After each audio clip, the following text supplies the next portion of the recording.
So the Subaru Solterra is the brand's first electric car. You want to know, can it do Subaru things? And is it worth paying up to over $80,000 for one of these? Well, let's start with price. Subaru wants you to pay just over $75,000 to get into a Subaru Solterra, but if you want the fanciest, most luxurious Subaru Solterra, you'll be paying over $80,000 for this car here, which is known as the Subaru Solterra Touring. And it's no secret that this car was built in conjunction with Toyota, so the sister car to this is the Toyota bZ4X.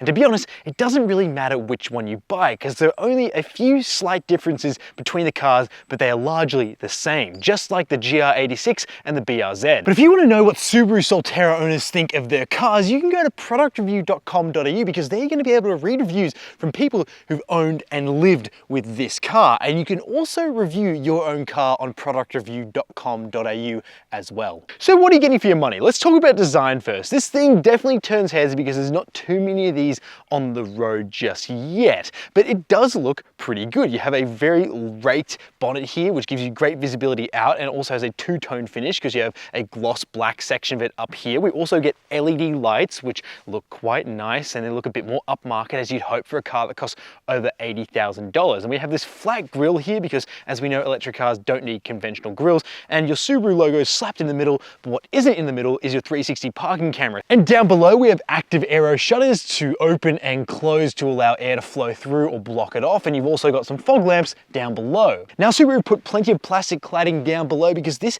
has over 200 millimeters of ground clearance, which is pretty impressive for an electric SUV, which usually suffers from a lower ride height as a result of having a battery pack underneath it. But don't expect to find any storage under here, and as we know, the Toyota bZ4X and the Solterra have been criticized for being not great electric cars because Toyota and Japanese manufacturers in general don't really care about electric cars as much as some European manufacturers, so they're not going to go through the effort to give you a front trunk storage area. Instead, they've gone with a practical packaging here to put your electric motor and also your 12-volt battery here up front. But it is worth noting that I've seen some Toyota bZ4Xs and also Subaru Solterras have some issues with drainage of the 12-volt battery and those things going flat, so you want to keep an eye on that and make sure that's being looked after. The Solterra gets headlight washers, and you also do get vents down the side to help with air smoothing down the side of the vehicle, and you also get 20-inch wheels here on this Touring model. And I do have to say, they look quite nice. And you also get lots of plastic cladding around the wheel arches. But it's time to talk about charging. You have a manual charge door cover here on the passenger side of the car. This is the only charge port you have here. You open this up manually. It has an EV badge on the side of it in case you don't know where it is. And you have two little covers here for your slower charger and also your DC fast charging. And this thing can DC fast charge up to 150 kilowatts, which isn't that fast, meaning that a charge from 0 to 80% will take 30 minutes, which isn't that quick. And is it worth waiting that long?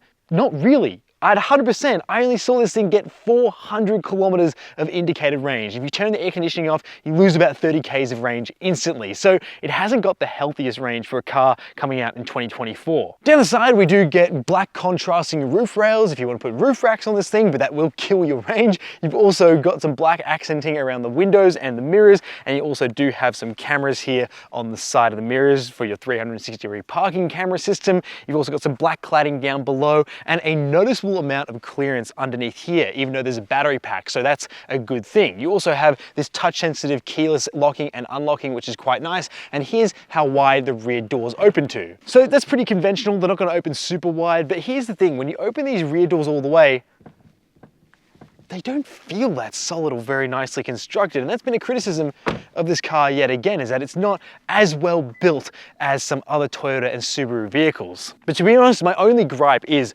with this rear door. The rest of it feels pretty solid. Now at the back we get two little winglets which look quite dramatic and draw a bit of attention, as well as a little boot lip spoiler which helps with aerodynamics. You've also got this slanted rear glass here with no rear wiper, so if you don't have the optional camera rear vision mirror, that will be annoying if you're going off-road because you're not going to be able to see at the back if you constantly are going on dirty paths. You get some nice taillights here, and we get some branding here at the back. There's a lot of it. It says Subaru all-wheel drive Solterra EV. So you get a lot of badges here at the back, but also a lot of plastic cladding. And if you look closely, there are two cameras here at the back. One is your reversing camera, and the other one is for your rear vision mirror. The Solterra has a automatic tailgate, which opens up so wide that you have to be worried worried about the roof of your garage. I was parking in my underground garage and this nearly clipped the top of it, and that is a very tall garage. This thing opens very wide and it will reveal over 400 litres of boot space, and there's plenty of space back here, and it's a nice flat load floor all the way through. Now, unlike some other manufacturers, Subaru has been very generous and given us two different types of chargers. There's this big grey box here, and when you unzip that, it's going to have your home charger in there, which looks pretty hardcore if you ask me, and it's using an EVSE type charger, and there's plenty of different connectors here for whatever type of plug you need to connect to. And in here they're also including another wall box charger, which is very interesting. So this is more of your portable charger, and that is meant to be your faster home charger if you have more power supplied to your garage. Now, what's under here? Well, we have some more storage, and guess what? This is your glove box. That's right, this car doesn't have a glove box, so your user manual is found in the boot of your car. But in typical electric car fashion, this doesn't have a spare tire. And if you want to fold the seats down, they'll fold in a 60-40 split. The back seats are very comfortable too, but whoa, I definitely noticed there's a battery pack under here, and what's the sacrifice for giving yourself extra ground clearance? Well, it impedes on my legroom here. My knees are quite high off this rear seat, and I don't have a bunch of feet room underneath the seat in front of me, but I do have okay amounts of knee room, and as a 5'11" adult, I have barely enough headroom back here when my seats are more reclined like this. Now, we do have a center armrest here with two cup holders and a little cubby here. We have two map pockets, and we also do have rear heated seats on this touring model, and two USB-C ports and two air vents. The middle seat isn't too bad to sit in, although it's not contoured very nicely. There is a flat load floor all the way through the back of the Solterra, making it pretty easy to carry passengers here in the back comfortably. And we also do get a panoramic glass roof, but it's separated by this giant structural member, so you don't get that full glass experience, but at least we get a bit more light into the second row. Now, the Solterra's interior is very not Subaru. This is a Toyota interior.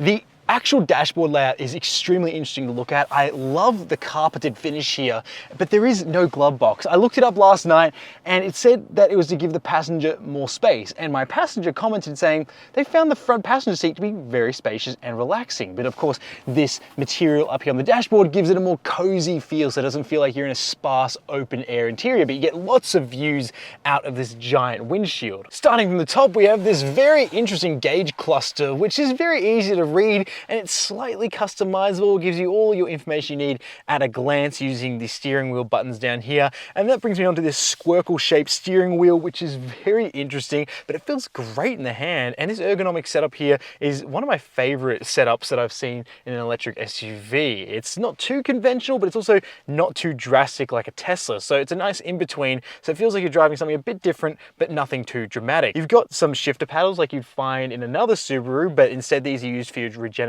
braking, and you have plenty of buttons here that are all physical on the steering wheel. Now, this touchscreen here is fairly useful. It's mainly used for Apple CarPlay is what I use it for, and the 360-degree parking camera. That's it. I don't bother to go in any settings here, so it does have some functionalities like navigation, media controls, phone and all that, but you're probably just going to use this for wireless Apple CarPlay or Android Auto. Now, we do have heated seats up front. The steering wheel is heated, and we have plenty of physical touch controls for your climate controls. You have a big power button here, which is to turn on and off your electric vehicle, and we also have some buttons here for your drive modes, X mode and camera views, and also your parking assist, and you also have some adjustment here for your hill descent control. And there's also a quick button here to quickly activate your regenerative braking pedal known as S pedal. But this is the weird thing, this shifter took me a second to work out. I didn't know how it worked out, but you awkwardly push this down and it will put you into neutral, and then you can twist it into drive or reverse. But the most annoying thing is that when you go into reverse, it will beep at you like something's wrong with your car, but it's just telling you that you're in reverse, which I think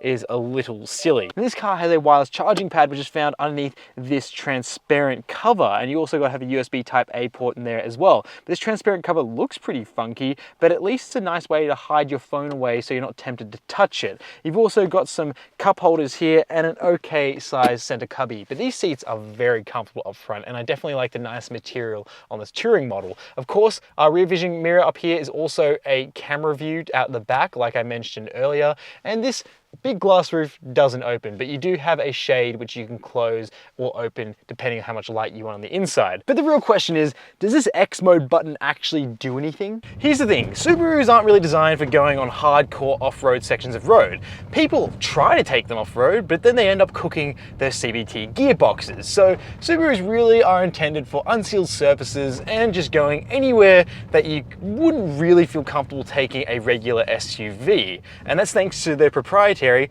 all-wheel drive system. The symmetrical all-wheel drive system is mechanically connecting the front and rear axles through a differential and a drive shaft.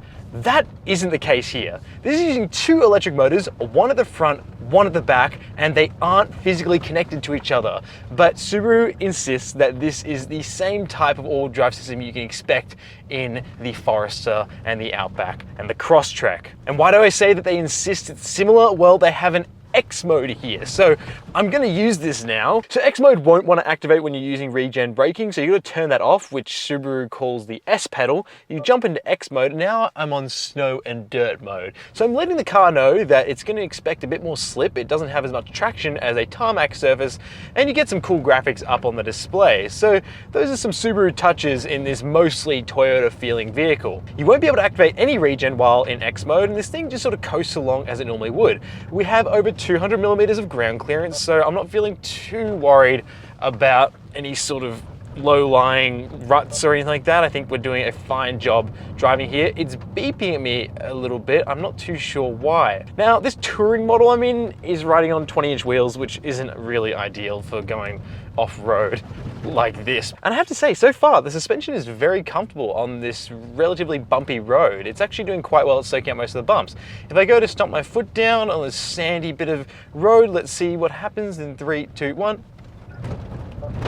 Yep, I can feel a bit of slippage, and the car's told me that it's slipping, but really it's doing a good job of keeping the grip here. If I go through a corner a bit more at speed, it's not really understeering or anything like that, doing a pretty good job. Now, I will give credit to the TFL YouTube channel, which tested Subaru's all-wheel drive system in the normal petrol cars and the Solterra's all-wheel drive system, and they used some slipping ramps, and I'll put a clip of it up right now, and you can see there that the unfortunately does not get the same grip advantages as a mechanical all-wheel drive system. So I'm getting a speed beep at 40 kilometers an hour here in X mode. So if I go and hit 40 k's an hour about now, so it doesn't really want you to go over 40 kilometers an hour, and it will beep when you've gone below 40 kilometers an hour as well. So a lot of beeping seems a bit unnecessary. So X mode also has a deep snow and mud option too. So Subaru really is encouraging you to take this more off-road than you might be comfortable with. So when this car was developed, it wasn't built with camping in mind. It was simply built as a road-going SUV, and Subaru put their own spin on it, giving it all-wheel drive, which is great,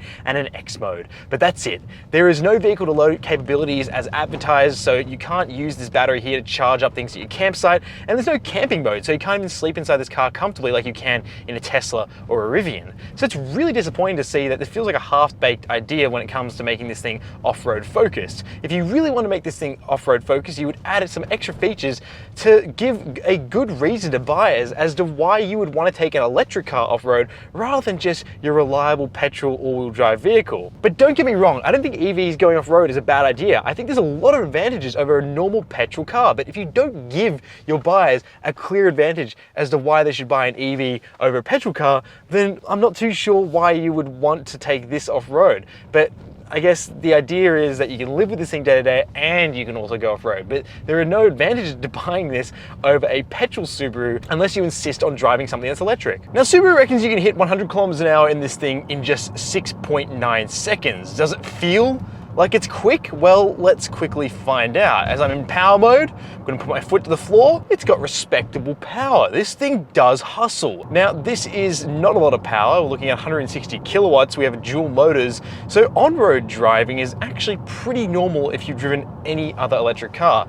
There's no real big surge as well to the electric motors, so you're not being thrown back in your seat, but someone who hasn't experienced any sort of instant torque will feel like this is the fastest car they've driven if they've only ever driven Subarus with naturally aspirated motors. What's most impressive here is the steering. I find this steering wheel, yes, it's a bit peculiar, but it's got really good reaction. So it feels quite connected to the car, and it feels like you can actually just make small movements here to make the car turn quite a lot. And the turning circle in this thing is actually very impressive, so it's good for around town maneuverability. Another good thing is this gauge cluster. I can easily see this when I'm driving around, and it's really not in the way. Unlike Peugeot's gauge cluster, which is hidden below their small steering wheel, Toyota and Subaru have developed this gauge cluster to sit above the steering wheel, which makes a world of a difference.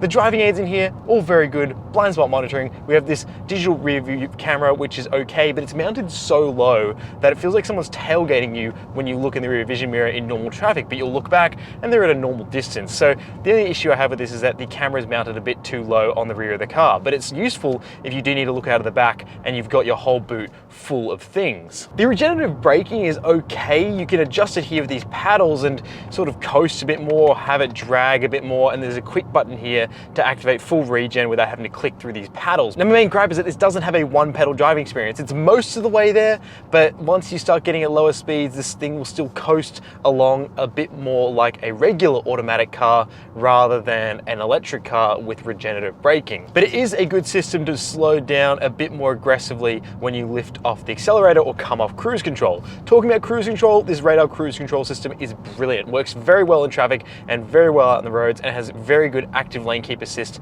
and also steering assist as well. Now the ride of this car is actually pretty good, but sometimes I found it to be a bit bouncy, and that's just a consequence of having 20-inch wheels and also a heavier car. Visibility is really good in this thing as well, so for around town driving, it's really easy to navigate. I will say at low speeds, this thing does like to pick up the pace quite well, so it's actually a good EV to drive around town. There's nothing super special here. Now we have to talk about range before I show you what this thing is like through corners. It had about 400 kilometers at a full charge, but as soon as you put the air conditioning on, you lose around 30 kilometers of EV range, which is not very good. And my combined efficiency here has been around 18 kilowatt hours per 100 kilometers, and that's doing just mainly city driving. So it's actually not too efficient. I would like to see that figure to be a bit lower, but it's actually not as bad as some people have been claiming. Currently it's 64% with a heated seat on, heated steering wheel, and air conditioning on. I'm looking at around 220 kilometers of range left. And to do a simple maths calculation, I've traveled 130 kilometers and I have 219 kilometers left. So yeah, that is under the 400 kilometers that I saw at the start because I'm using air conditioning now, and also it's well under the NEDC rating that Subaru have given this at 480 kilometers. Now cornering in this thing is actually a lot of fun. This steering wheel and seating position for an electric SUV is actually quite brilliant. And it's one of my favorite seating positions I've been in something that's meant to be an SUV. This steering wheel is a perfect size, and also I've got great visibility and I can easily see my gauge cluster, so I don't have to worry about glancing down for my speed all that often. And thanks to that low center of gravity, this thing does like to hook up. So it's sort of, if you want to compare it to anything Subaru's made, yeah, it can feel like a little bit like an electric WRX. But of course, Subaru wasn't solely responsible for this car, but unlike the BRZ, there really isn't anything here apart from a badge that makes this feel like a Subaru. Now look, if you must have a Subaru electric car, this is a fine electric car, but it is definitely not competitive on price and features when compared to cars from Tesla, from Hyundai, from Kia, even from MG. It doesn't have the best range, it doesn't have the best charging capabilities, but it does have really good driving ergonomics. It is nice to handle on the road, and it has a bit of extra ground clearance in case you want to go on a bit of dirt. But if you're happy to pay over $80,000 for this particular Subaru electric car, it comes down to a matter of personal preference if you prefer driving this electric car over another one. Personally, I just don't think that this thing is worth that price tag in today's market when there are plenty of competitive electric SUVs that sit below that. But hey, this is a first generation product, and if it's anything to go by, I'm actually very much looking forward to seeing what Subaru does in the future with their electric vehicles moving forward.